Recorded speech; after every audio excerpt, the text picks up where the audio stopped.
ګردو ولسونو شکست دی زموږ د پلارو د مور نوم خاورې چې که موږ دا شکست ومانئ د ګردو یو مخ هر سړی هر سپین ږیری هر عالم دین د هر هیل زورور خلک به د خدای سره دا وعده کوي د ځانه سره به کوي چې موږ د خپل ولس دا درنه روا بولو جایزه یې بولو که څوک حق نه راکوي بسم الله الرحمن الرحیم هر څه چې کوي هغه دې وکړي عزیزانو نن 21 فروری د کیسه درته کوم برګیډیر صاحب دې غوږ پر ونیسي برګیډیر صاحب دې غوږ پر ونیسي که جرنیل دی که برګیډیر دی ډي سي صاحب دې غوږ پر ونیسي چې تاسې په 1951 کې دغسې یو درنه وه تاسې زیاتوب وکړئ نتیجه یې څه شوه 21 فروری موږ بنګالیان د مغربي پاکستان جلا خلک یو ته اعلان کړی دی چې د پاکستان قومي ژبه به اردو وي موږ په اردو نه پوهېږو زموږ خپله ژبه د بنګالي خدای ته وګورئ موږ ته بنګالي ژبه راکړئ عزیزانو داسې لنډهورو لکه دلته په دا کیله کې ناست دي داسې لنډهورو لکه په دا ډیسوکا کې ناست دي عزیزانو دې خلکو په ډاکا یونیورسټي کې پر انسانانو ټکان وکړل څلور بنګالیان ځوانان د خپلې ژبې په دفاع کې شهیدان شول ځینې وایي 14 و ځینې وایي 9 تر 14 نه زیاتوي په درجنونو انسانان مړه شول هغه جګړه تله تله تله تله اخر د بنګال و پاکستان په جنګ بدله شوه او بنګلادیش جوړ شو دغه یوه جګړه بیا نن دا ورځ د نومبر 1999 کې د هغه بنګالیانو شهیدانو په یاد کې په 1999 کې خلکو دا فیصله وکړه چې دا ورځ به د ګرد جهان د ژبو ورځ لمانځل کېږي نن 21 تاریخ دی نن 21 تاریخه د ګرد جهان د ژبو د احترام ورځ ده پاته شوې وای ولا هم د خلکو بچیان داسې راوړي دي جایز حق به راغواړي بیا ته ډي سي بیا ته پلانا بیا ته جرنیله بیا ورته د خلکو بچیان وژني موږ ډېر خلک یو د چمن خلک نورګسه پرېږده دغه شاوخوا خلک زه پرون راغلی وم زه پرون محمود وم نن زه راغلی یم زه د دې ولس نماینده یم ما ته یې ووټ راکړی دی زه د دې ولس سره تر هره ځایه درېږم تر هره ځایه ولاړ یم که مې در ماته که عزیزانو زما پلار نوم بدل کړي زما نوم را بدل کړي زما د نیکه نوم را بدل کړي خبره دا نه موږ لیوني نه یو موږ به خلک په توپکو نه بیروي پښتانه غلي ناست دي و د غم برګیډیره و د غم جرنیله ای خواران چې د تا سره اخته دي چې کم هلته رسولی یې موږ په دې خبر یو له چمنه له مچه نیولې د مچه نیولې د کویلې چې کوم سوري دي الج تر کوچ پورې پر هر الج باندې چې سرکار څونه ټکس اخلي د غونې د بلوچستان جنګیان ته ورکوي د غونه پیسې موږ دې ته مه مجبوروه چې بیا به چمن له په پاسپورټ راځي موږ دې ته مه مجبوروه موږ جنګیان خلک نه جنګیان یو ډېر بد جنګیان یو دا ولس دا دغه لري عزیزانو جګړې مګړې نه کوو دا پاکستان چپه اوبه څښلي دي چې کم سړی ځان خرڅوي هغه وفادار چې کم سړی بل رانیسي هغه وفادار او چې ځان پر حق ولاړي هغه غدار دا غداري زموږ قبوله ده زه د مور پیسې جوړه کړم دا د لیونیانو ملک دی چې کوم سړی ځان خرڅوي عزت خرڅوي ووټ خرڅوي اسمبلۍ خرڅوي هغه وفادار دی سبا به راولي یو به صدر وي او بل به وزیر اعظم وي او بل به فلانی وي او چې کوم سړی ځان نه خرڅوي هغه دی په ګولۍ ولي څو ګولۍ لري څو ګولۍ لري موږ ډېر خلک یو دا خلک به خلاص شي ستا د مور ګولۍ به خلاص شي دا خلک نه خلاصېږي و ګولۍ ته موږ نه ماتېږو راسئ صد وکئ شیخ سعدي صاحب په ګلستان کې علما په خبر دي شیخ سعدي صاحب په ګلستان کې یو حکایت کوي وایي مسافر راغلی و جمع و یو دروازه یې چکوله یا کلي راغلی غږ یې کاوه د کلي سپیچ راوغورځېدل سپیچ راوغورځېدل ده مځکه ته لاس کوي یخو ډبرې یې ښی سوي وې اوس څه د خرو ملک دی ډبرې یې تړلې دي سپی یې ایله کړي دا پاکستان دغسې دی عزیزانو دا پاکستان دغسې دی حق غواړې به د سپي ایله کړي دي وروره دارنګه نه کېږي موږ جوانتوب نه کوو موږ پاگلپن نه کوو زه خو اوله خبره عزیزانو د وټو خبره ده د ټول ولس د هر هیل د هر خیل د نارینهو د ښځو د سپین ږیرو علماو چې موږ ته یې ووټ راکړی دی شکریا ادا کوم دې له به زه راځم بیا به هم راځم په ډېر همت مې موږ ته ووټ راکړئ کور مو ودان انشاءالله الرحمن موږ ته به دعا کوئ ما د خدای سره وعده کړې ده ما د خدای سره وعده کړې ده خدای دې ما ته یې ور نه ژوند راکوي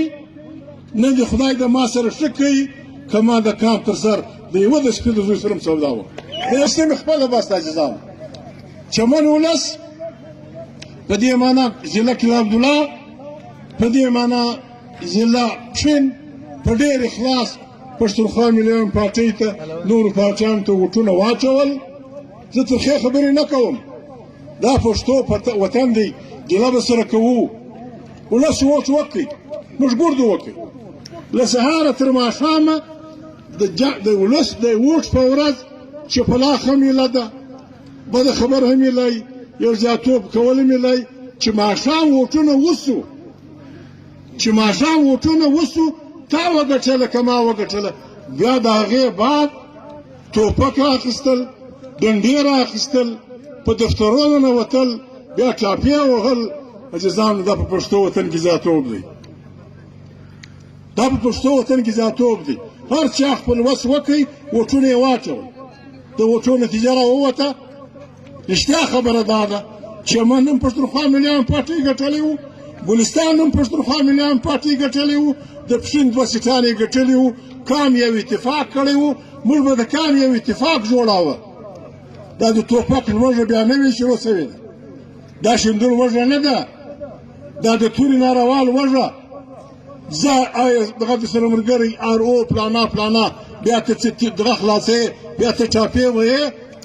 دا د ګلستان سره نږدې دلته یو پولینګ سټیشن دی هغه بیا دغونې تکړه خلک دي چې څه لیکلي دي د هغې 200 بالا اچولي دي چې لیکلی ووټ دی د هغې 200 بالا اچولي دي دا ښه کار نه دی دا زیاتوب که تا ځان سره ظلم بللی عدالت له به تللی چې ما سره پښتونخوا مليون پارټۍ په چمن کې دا درغلي کړې د ما سره پښتونخوا مليون پارټۍ په قومي کې دا درغلي کړې دا په ټوپک ګرځي بیا د هغه ځای ټوپک چندانې خبره نه ده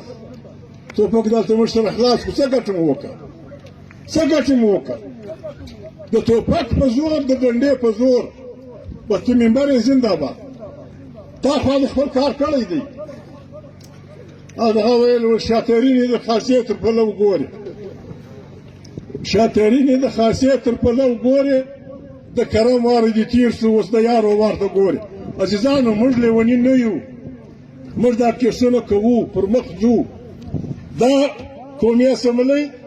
پښتونخوا مليون پارټۍ ګټلې ده خو پاکستان په غلطه روان دی عزیزانو زه مجبوره شوم ما په دې ځواني کې دونې بدې خبرې نه کولې دا ټول الکشن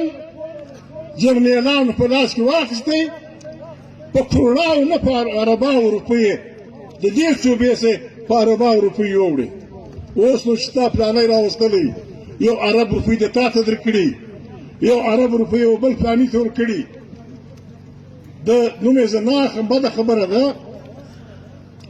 زموږ پر باډرانو باندې پراته دی خلک دي، دا د تورو سپینو کاروبار کوي. زوی هم منبر سو، دی هم منبر سو، دا بل سړی هم د سینټ کې لوی چوکۍ وه، دا هم دې دوو بلاو تر 3 اربه روپۍ زیاتې ورکړي دي.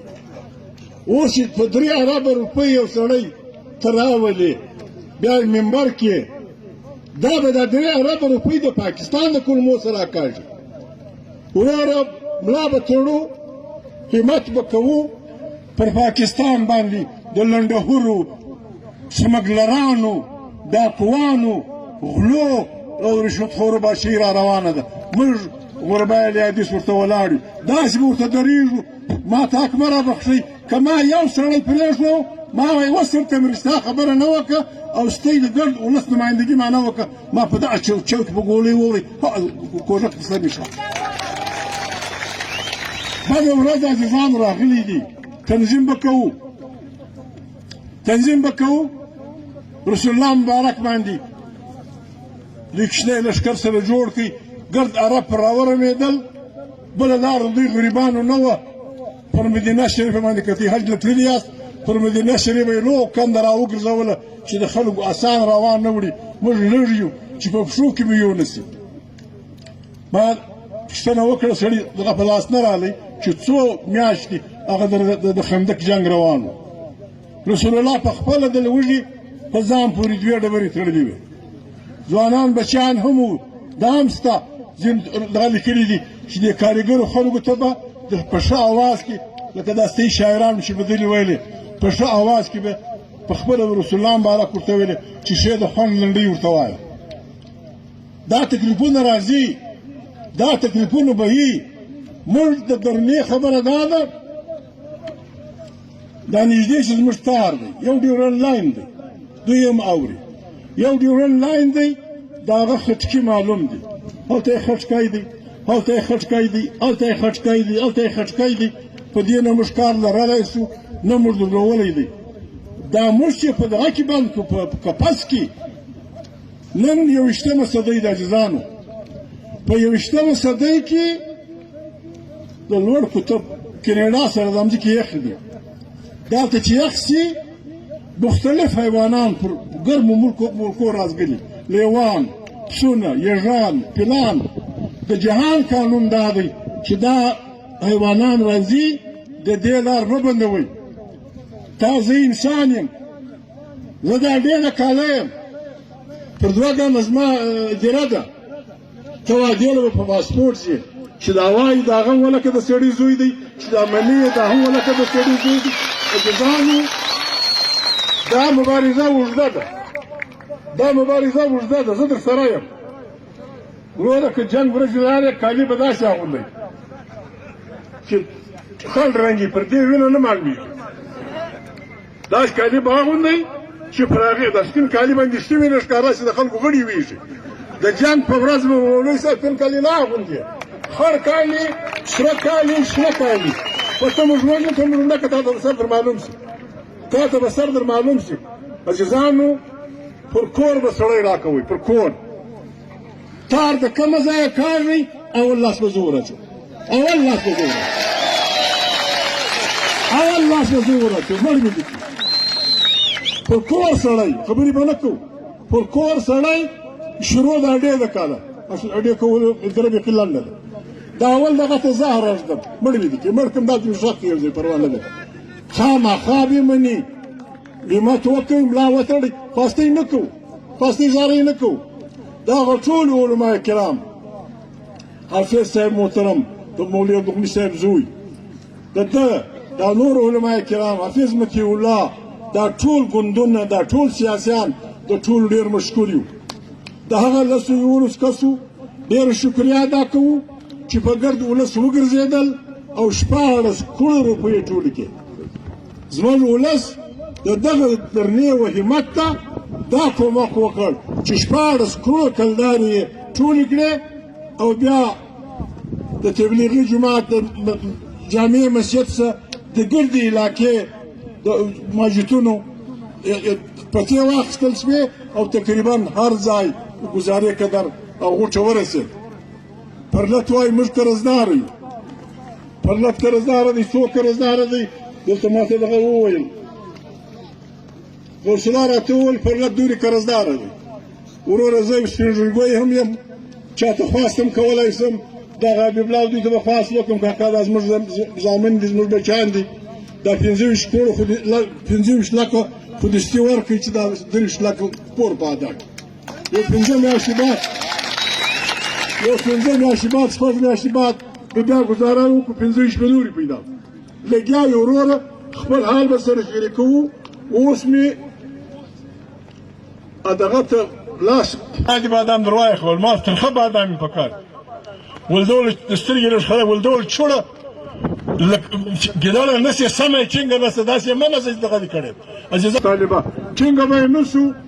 زه په دا سپین ږیري مې بولې که مې ځوان بولې، زه تر اخري ځای در سره یم، تر اخري ځای داسې در سره یم لکه ستا ورور، لکه ستا زوی، لکه ستا پلار.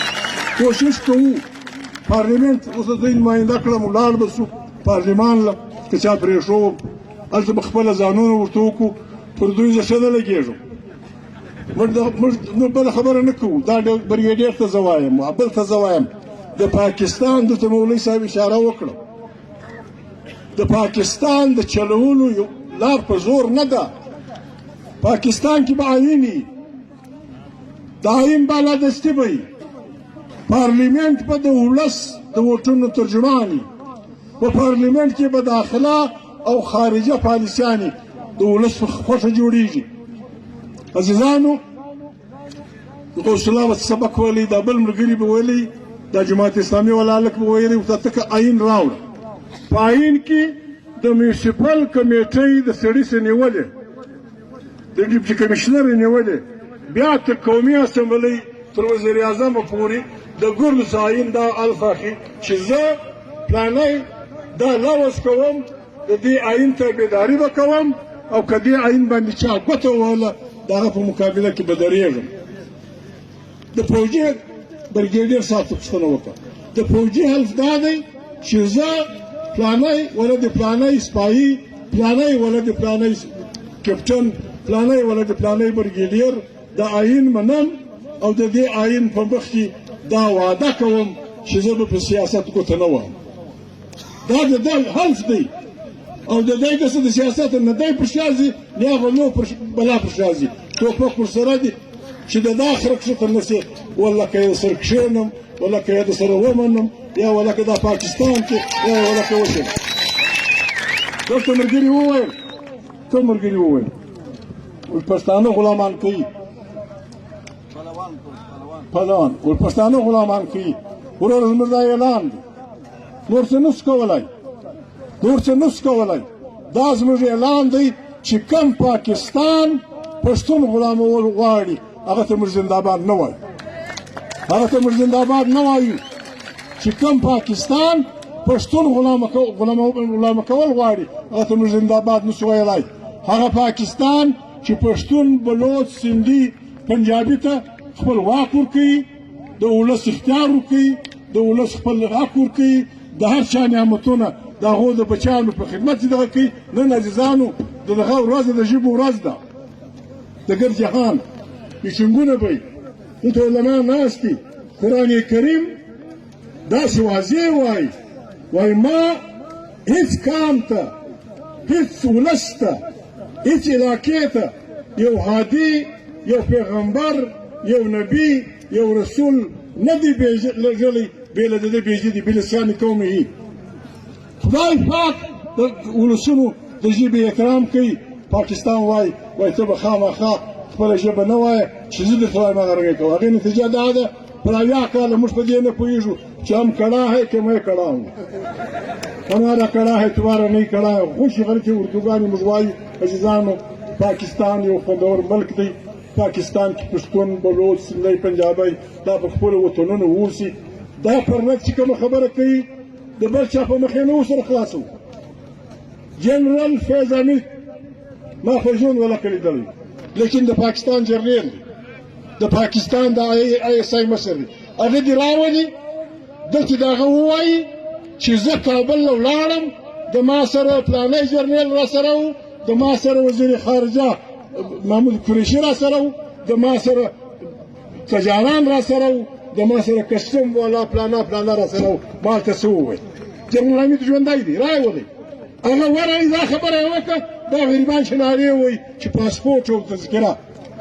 دا خبره جنرال فیض حمید کړې ده هلته دا خبره زموږ وزیر خارجه کړې ده نن 3 میاشتې نه دي سوي ته را روان سوی پاسپورټ جوړوم چې زه لرې ځم دا نږدې خپلې مځکې له دا پاسپورټ نه جیم برګیډره ناپوهي مه کوه خدای ته وګوره د فنونس کمیټې سره مذاکرات کوې د سره وبېږي راسه ورسره کښېنه خبره به پر دې وي چې تر کومه ځایه و تر کومه ځایه پاسپورټ او دغه یله دي تر هغه هلته تر کومه ځایه دلته تر کومه ځایه پاسپورټ او تذکره یله ده دلته کښېنئ پر سټیج چې ناست د هلکانو د سره کښېني شناختي کارت او تذکره سره کښېنه دا چیرې کښېنه او که ناکه دي زور ته ملا تړلې ده ورونو دا ښکنځل منځل دا حوصله وایي پنجابیان دا پنجابیان مې پسې واخلي دلته به یو ناپوه پښتون راسي بیا دلته به یو ناپوه پښتون برګیډیر راسي هلته دا ګرد سرکار ایجنټان دي دا زموږ د وطن خلک دي دوی سره موږ داسې بدیل نه کوو عزیزه کوم مجبوره کوې هلکه دا توان خو لرئ ملا مې ماته شي خو دومره ډېر خلک یاست دا توان خو به لرئ دلته موټران ورته ودروئ و دا ډسي ته ته ستا ښځه ستا ایسي د ده کشنیان اوس یې کې واچوي زه د کوژده غواړم زه په مخکې شم دا ولې په ولې دی ولې وایي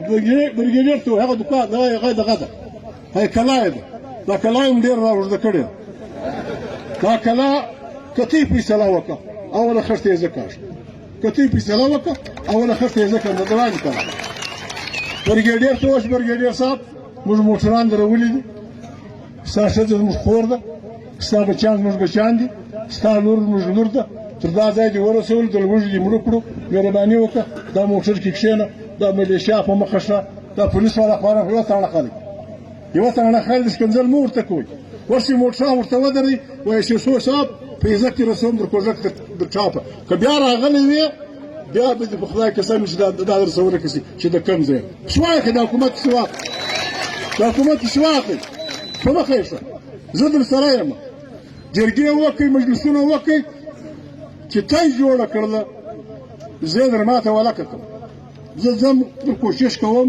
خلک وینم ته یو څه ګزاره وکړې یو څه ګزاره را وکړې پروا نه لري حبیب الله ماما نه دی بل ماما ته به خواست وکړم چې غوث الله 23 لکه روپۍ قرضداره دی 25 لکه روپۍ د جمعې په ورځ ورکړه انشاءالله دوی به درکړي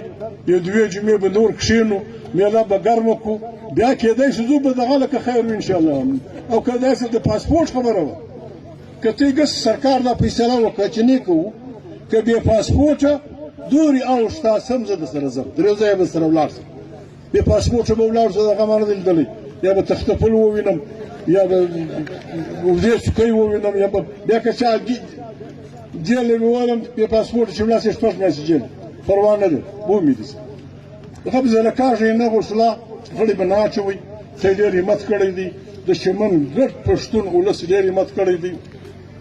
دا شرط دې به لګېدله کلاشینکوف ورسره و 2 کیلو هیروین ورسره و 3 کیلو چرس ورسره و دا پلانه دا پښتانانه د ولس زور د خدای زور دی هر څوک هر ملګری چې هر چا ونیوئ عزیزانو پته د خدای پسې پته د رسول پسې چې داسې به د کورو راوځي لکه مچمچۍ لکه ملخ داسې به راوځي چې سړی یې نه کوه عزیزان دا زموږ مجلس